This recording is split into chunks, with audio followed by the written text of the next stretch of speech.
जादुई सोने चांदी की मूंगफली की खेती।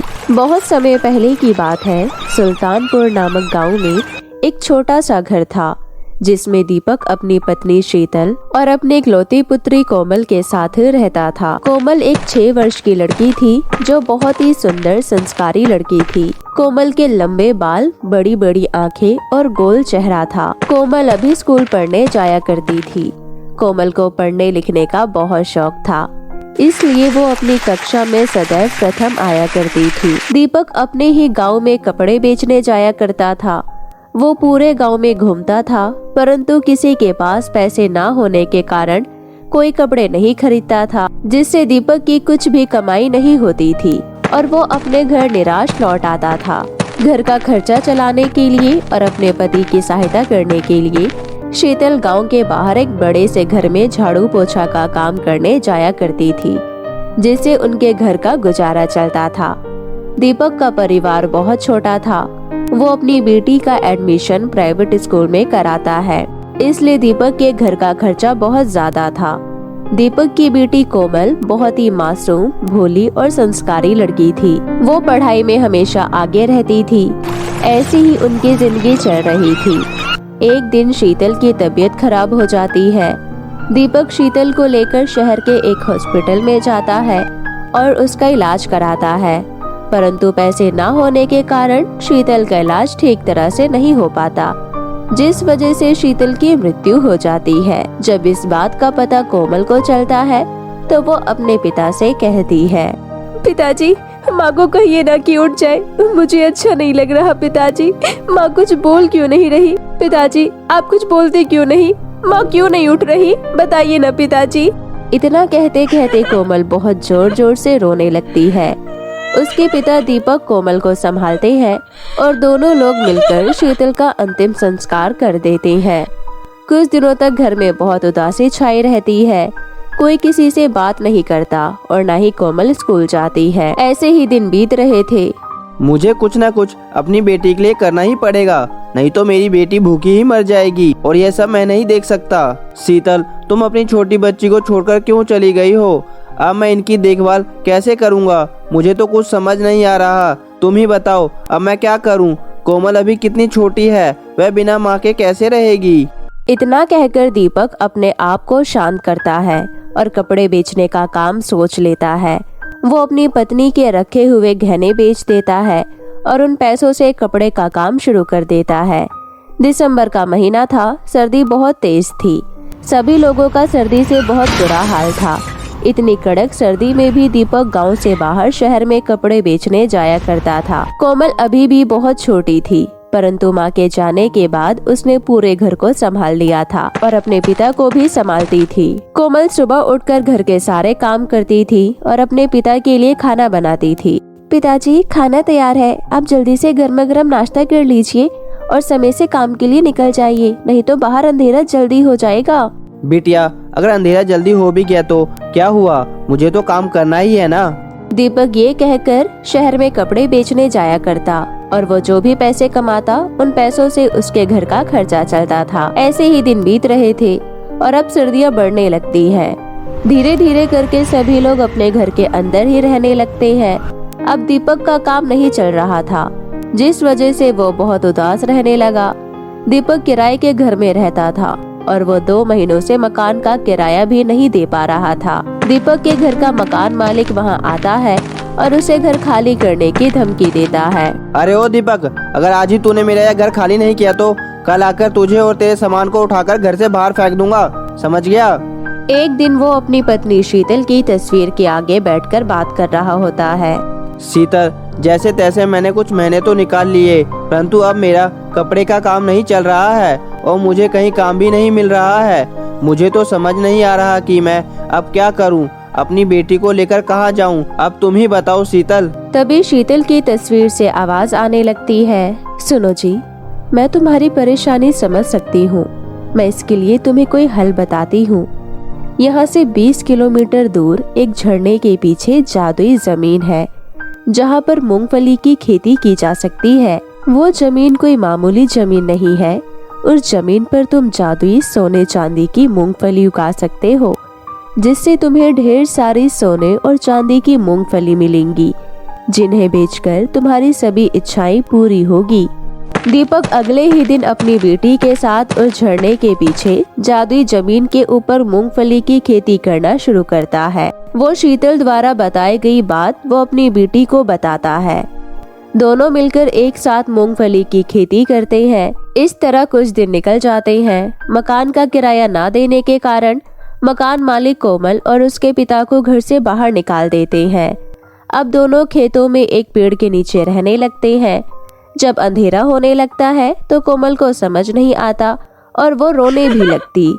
कोमल को रोता देख एक पेड़ कहता है, तुम क्यों रो रही हो? तुम अपना घर भूल गई हो प्यारी बच्ची। कोमल ये आवाज सुनकर इधर उधर देखने लगती है, परंतु उसे आसपास कोई नहीं दिखाई देता। सुनो बच्ची, मैं पेड़ बोल रहा हूँ। तुम मुझे बता सकती हो तुम क्यों परेशान हो? मैं तुम्हारी परेशानी का हल अवश्य निकाल लूंगा। पेड़ जी, मैं अपने पिता के साथ यहाँ पर रह रही हूँ। मकान मालिक ने हमें घर से बाहर निकाल दिया है। अब हमारे पास रहने के लिए कोई जगह नहीं है। कोमल पेड़ को अपनी पूरी कहानी सुनाती है और रोने लगती है। बेटी, तुम रो मत। मैं तुम्हारी परेशानी का हल तुम्हें बताता हूँ। यहाँ से बाएं ओर एक नदी है। वह नदी आगे चलकर एक झरने में बदल जाती है। उस नदी के पीछे ढेर सारी जादुई मूंगफली के बीज है। उन बीज को उगाते ही सोने और चांदी के मूंगफली में बदल जाएंगे। उन मूंगफली को बेचकर तुम एक नया घर खरीद सकती हो और मैं रह सकती हो, क्योंकि वह बीज केवल एक ईमानदार इंसान को ही मिल सकते हैं और तुम बहुत ही नेक दिल लड़की हो। कोमल ये सुनकर बहुत खुश होती है और अपने पिता को सारी बात बताती है और अपने पिता को पेड़ के कही हुई सारी बात बताती है। फिर उनको वो नदी दिखाई देती है जहाँ पर उन्हें जादुई बीज मिल जाते हैं। कोमल उन बीजों को उठा लेती है और उन्हें लेकर खेतों में उगा देती है। दीपक इस काम में अपनी बेटी की सहायता करता है। इसके बाद दोनों सो जाते हैं। सुबह उठकर जब दीपक देखता है तो उसकी आंखें खुली की खुली रह जाती है। वहाँ पर ढेर सारी सोने चांदी की मूंगफली उगी होती है। ये देखकर दीपक बहुत खुश होता है और वो उन जादुई सोने चांदी की मूंगफली को सुनार की दुकान पर ले जाकर बेच देता है, जिससे उसको ढेर सारे पैसे मिल जाते हैं। दीपक उन पैसों से अपने लिए एक छोटा सा घर खरीदता है और अपनी जरूरत की हर सामान खरीद लेता है और अपनी बेटी का एक अच्छे स्कूल में एडमिशन करा देता है और अपनी बेटी की अच्छी परवरिश करता है और कुछ पैसों से एक कपड़े का व्यापार शुरू करता है जो बहुत अच्छे से चलने लगता है। कोमल बहुत खुश हो गई थी। वो अपने पिता के साथ हंसी खुशी से जीवन बिताने लगती है। तो मेरे प्यारे दोस्तों, कैसी लगी आपको मेरी ये कहानी? मुझे कमेंट करके ज़रूर बताएं और इसे अपने दोस्तों के साथ भी शेयर करें। और हाँ दोस्तों, अगर आपने अब तक मेरे चैनल को सब्सक्राइब नहीं किया है तो जल्दी से नीचे लाल बटन दबाकर अभी कर ले। तो मिलती हूँ आपसे फिर किसी नई कहानी के साथ। तब तक के लिए आप अपना ध्यान रखें। बाय बाय दोस्तों। कमलापुर गांव में चेतना नाम की एक गरीब लड़की अपने माता पिता के साथ रहा करती थी।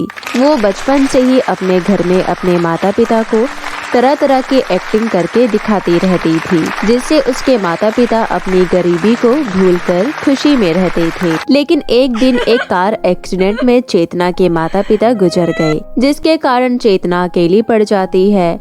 चेतना के माता पिता के खत्म होने के बाद चेतना बहुत दिन तक दर बदर भटकती रही, लेकिन उसकी सहायता किसी ने नहीं करी।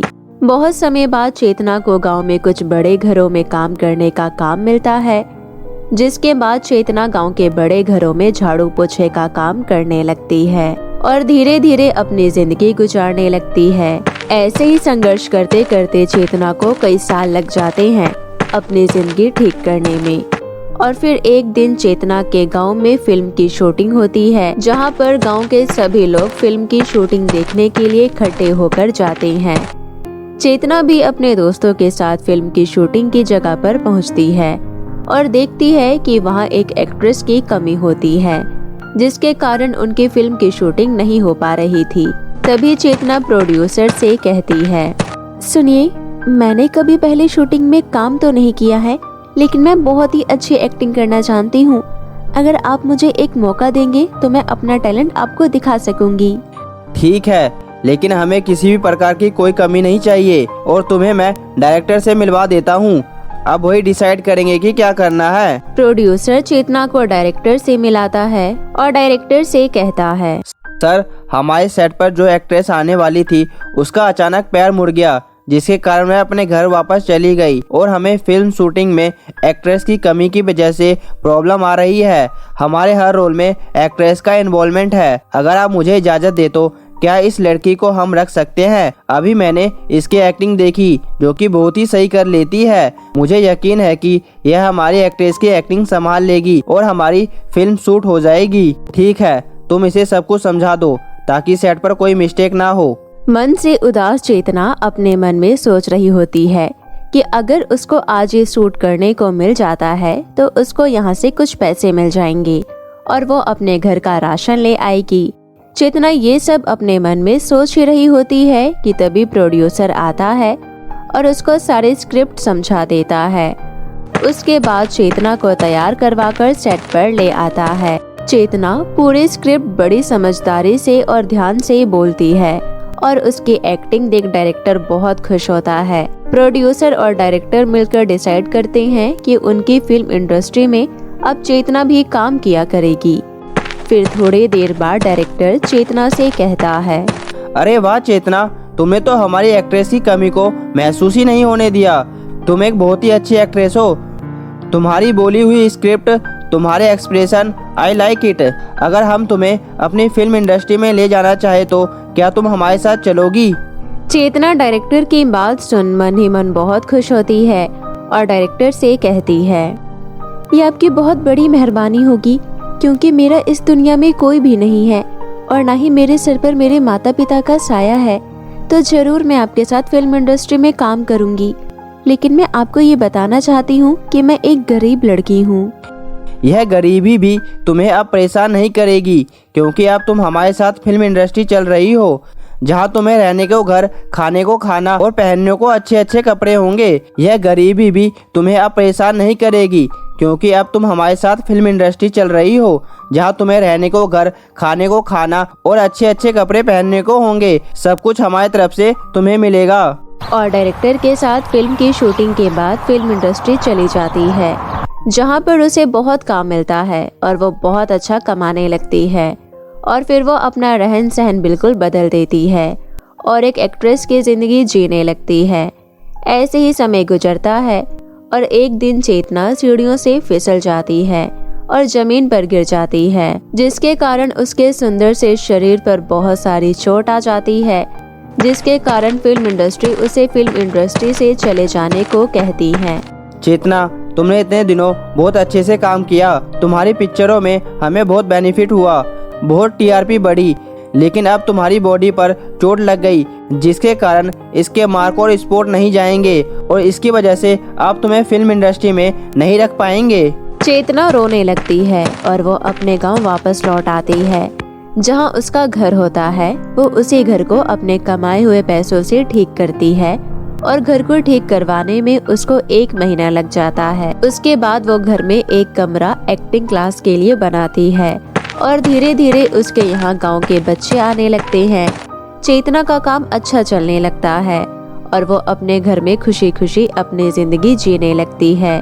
तभी एक दिन उसके घर के बाहर एक बूढ़ी औरत आती है और उससे आटा मांगती है। बेटा, मैंने बहुत दिनों से कुछ नहीं खाया है क्योंकि मेरे घर में राशन खत्म हो गया है, मुझे थोड़ा आटा दे दो। ये लो अम्मा, ये आटा ले लो और कुछ सब्जियां भी ले लो। चेतना आटा और कुछ सब्जियां बूढ़ी औरत को दे देती है और जैसे ही वो बूढ़ी औरत को सामान देती है, तभी अचानक बूढ़ी औरत उसके सर पर हाथ रखकर एक जादू करती है और चेतना उस जादू से पहले जैसी हो जाती है। और ये सब देख चेतना बहुत अचंभित होती है और कहती है, धन्यवाद अम्मा जी, आपने तो मेरी प्रॉब्लम ही ठीक कर दी। मेरी बॉडी पर ये निशान होने के कारण मुझे फिल्म इंडस्ट्री से निकाल दिया गया था, जिसके कारण मैं फिर से अपने इस झोपड़ी में आकर रहने लगी। बूढ़ी औरत चेतना को वापस से उसके रंग रूप में कर देती है और चेतना धन्यवाद करती है और फिर बूढ़ी औरत वहां से चली जाती है। यहाँ दूसरी तरफ चेतना साउथ इंडियन फिल्म इंडस्ट्री में काम ढूंढती है और उसके टैलेंट को देख उसे तुरंत हायर कर लिया जाता है और वो साउथ इंडियन फिल्म इंडस्ट्री में काम करने लगती है और काम मिलते ही वो बहुत मेहनत और लगन के साथ काम करती है और खूब पैसा जोड़कर चेतना वहाँ पर अपना खुद का एक घर खरीद लेती है और मन ही मन सोचती है, मैं उस बूढ़ी औरत का दिल से धन्यवाद करना चाहूंगी जिन्होंने मुझे फिर से पहले जैसा कर दिया और उनकी बदौलत आज मैं पहले से दुगना कमाने लगी हूँ। चेतना ये सब सोच ही रही होती है कि तभी वो बूढ़ी औरत चेतना के सामने आ जाती है और कहती है, तुमने मुझे याद किया, मैं तुम्हारे सामने हूँ, कहो क्या कहना चाहती हो।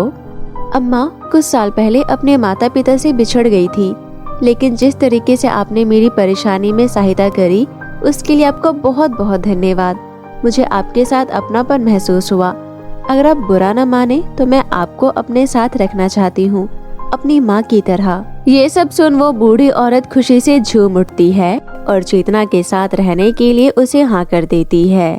ठीक है, आज से तुम मेरी बेटी हो और हम दोनों एक साथ ही रहेंगे। चेतना बहुत खुश होती है और खुशी खुशी वो उस बूढ़ी औरत को अपनी माँ बना लेती है और चैन और सुकून से जिंदगी जीने लगती है। साथ ही उसका काम बहुत अच्छा चलता है और वो एक अमीर एक्ट्रेस बन जाती है और खुशी खुशी अपनी जिंदगी व्यतीत करती है। तो मेरे प्यारे दोस्तों, कैसी लगी आपको मेरी ये कहानी, मुझे कमेंट करके ज़रूर बताएं और इसे अपने दोस्तों के साथ भी शेयर करें। और हाँ दोस्तों, अगर आपने अब तक मेरे चैनल को सब्सक्राइब नहीं किया है तो जल्दी से नीचे लाल बटन दबाकर अभी कर लें। तो मिलती हूँ आपसे फिर किसी नई कहानी के साथ, तब तक के लिए आप अपना ध्यान रखें। बाय बाय दोस्तों।